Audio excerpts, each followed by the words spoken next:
He said Afghanistan, Pakistan, Yemen. He said it is only saber rattling to take away your attention from the real issues. And that's all he said. Did he mention what are the real issues? Well, healthcare? I'll get into one more right now that is going to stop you, and it's the next buzzword. Oh, folks, it's so important for you to know how to be able to listen to the buzzwords of the elite so that you can know what they're going to do, because they tell you everything they're going to do. He said, the Chinese are the strong ones. Oh, my goodness.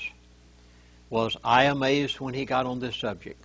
The Chinese are the strong ones.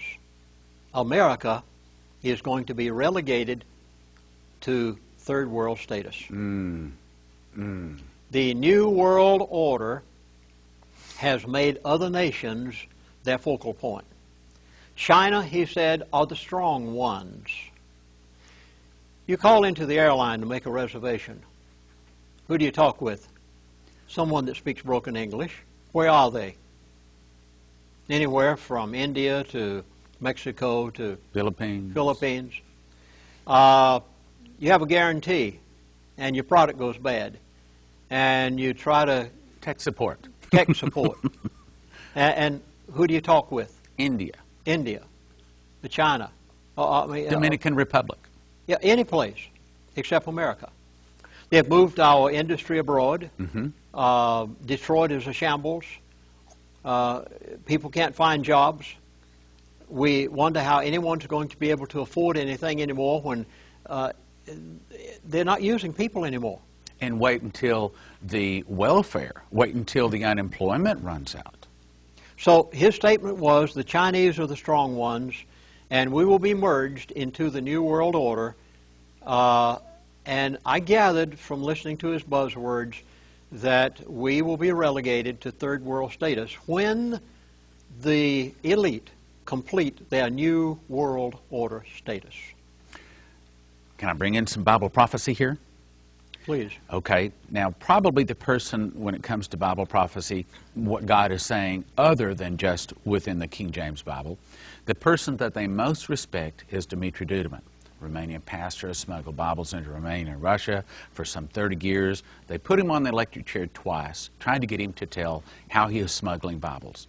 When the electricity is going through his body, the angel Gabriel showed up in the room and said, "You're not going to die. You're going to America to give them a warning from God."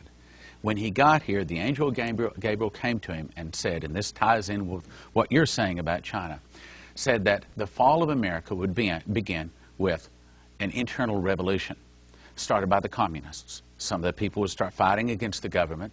The government would be busy with internal problems. Then from the oceans, Russia, Cuba, Nicaragua, Central America, Mexico, and 2 other countries will attack and defeat America in 1 hour. Revelation 18, Jeremiah 50, 51, other verses in the Bible will be fulfilled. Then, here's your part. Then God will raise up China and Japan and many of the nations. They'll go against the Russians. They'll defeat the Russians. They'll back the Russians to the gates of Paris where they sign a peace treaty, but they'll make the Russians their leader. That's when they form the world government. And there's more. But the point is, even the angel said, yes, China is going to be a very big and strong power. Next buzzword. Inflation, big. That's all he said.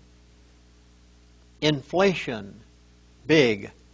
By some of the other things that he said in the course of the conversation, I gathered that prices are going to go up astronomically. Anything you're going to buy, if you need it, don't buy it unless you need it, but anything that you're going to buy that you can pay for with cash, after all, if you go and borrow from a bank or a lending institution, it's written on a piece of paper, and if you can't make that payment on that automobile or that house within such a period of time, they come back and repossess it, so you've lost it. So if it's written on a piece of paper, that's what it's worth, as I explained before. But if you need something and you can buy it, if you're going to buy it right now. If you have the money. And don't put it on notes. Don't put it on terms. Pay for it. It'd be better to buy a used car for $5,000 that you can actually pay for than a nice new car for $15,000, $20,000 that you put on notes. In other words, don't sign a mortgage, don't sign a bank note. Get out of debt. Seventh buzzword, probably the most important of all. In the immediate, no relief. He said it just like that. In the immediate, right now, no relief. Now, I know, nearly everybody's saying the economy is turning around. Everything's going to be better. Well, the housing market, I'd much rather be realistic than to live in a dream world. And this individual made it very plain that we should be realistic. He's 87 years of age. He had no reason to be anything except this. And folks, if you're expecting an immediate upturn and you're saying, I have enough money to live for another 6 months, and by that time everything's going to be okay. No.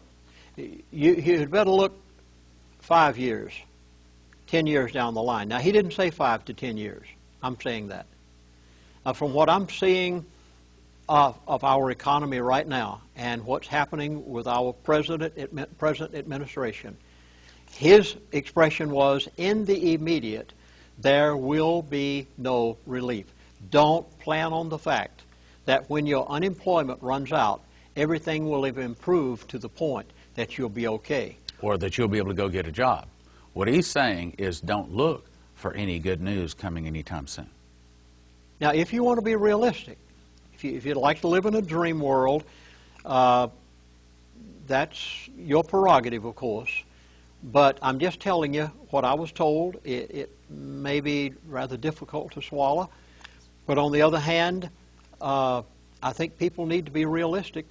And he said, in the immediate, no relief.